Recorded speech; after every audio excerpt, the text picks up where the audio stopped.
a call to protect an unmentionable group. Reuters' Zeya 10 Pope Francis did not mention the persecuted Rohingya minority by name during the highly anticipated speech in Myanmar today, November 28. And it matters. In address made to Myanmar's civilian leader Aung Suu Kyi, the country's diplomatic corps, military officials, and Vatican clergy, the Pope offered careful words to argue that religious differences should be a source for unity, not division. Francis said Myanmar was suffering from civil conflict and hostilities that have lasted all too long and created deep divisions, and that the Southeast Asian country should respect all religious groups, but never uttered the word Rohingya. Tens of thousands of members of the largely Muslim ethnic minority have fled Buddhist-dominated Myanmar for Bangladesh after facing violent retaliation following a militant attack. The exodus has created a humanitarian crisis in both countries. The future of Myanmar must be peace, a peace based on respect for the dignity and rights of each member of society, respect for each ethnic group and its identity, he said. Religious differences need not be a source of division and distrust, but rather a force for unity, forgiveness, tolerance and wise nation-building. Words, and where they are said, are important. The word Rohingya is very contentious inside Myanmar. The government doesn't consider the Rohingya citizens and instead refers to them as Bengalis, foreigners, and sometimes even terrorists. In referring to the Rohingya as Bengalis, the government designates the group as the other, justifying their persecution and disenfranchisement. In Myanmar, using the term implies the speaker sides with the Rohingya and is against the government's view.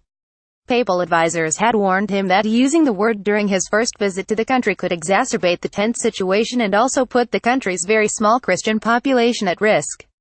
However, human rights advocates believe the situation in Myanmar, called a textbook example of ethnic cleansing by the top UN human rights official, is so severe it warranted condemnation from a pope with a global reputation for championing the plight of the oppressed.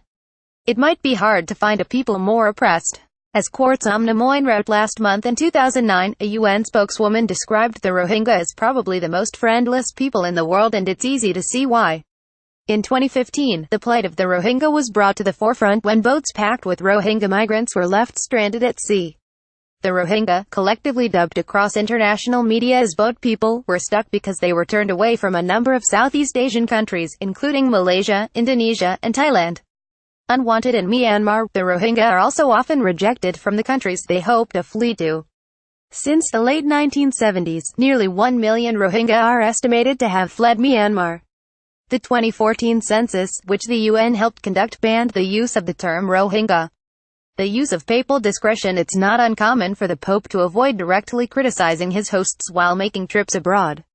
On a recent visit to Egypt, where President Abdel Fattah el-Sisi has been accused of human rights abuses and sharply limiting democracy, Francis spoke of peace and unity and only broadly warned of the demagogic forms of populism. Yet, some human rights groups and other observers felt the Myanmar speech was a missed opportunity for the Pope to demonstrate global support for the Rohingya people. The Pope has spoken the word before. The EU ambassador to Myanmar, Christian Schmidt, said the speech was a success and that it wasn't necessary for Francis to address the crisis directly. It was written all over the speech. Between the lines, he told The Guardian. It doesn't have to be about specific words. It was all about values. And on values it was absolutely eloquent and strong. Quartz Lahiri noted this week that the Pope has used Rohingya in the past.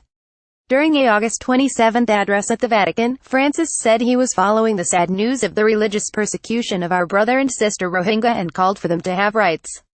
The Pope's visit to Myanmar comes after over 620,000 Rohingya have fled the Rakhine state, where the military has killed, raped, and burned Rohingya victims since August, to the southern tip of Bangladesh. Francis is expected to travel to Bangladesh later this week to meet with Rohingya refugees, which raises more questions about how effective his trip can be. Will a private gathering with a small group present the opportunity to voice condemnation of what some are calling mounting evidence of genocide? And, face-to-face, will the Pope be able to address the Rohingya by their name?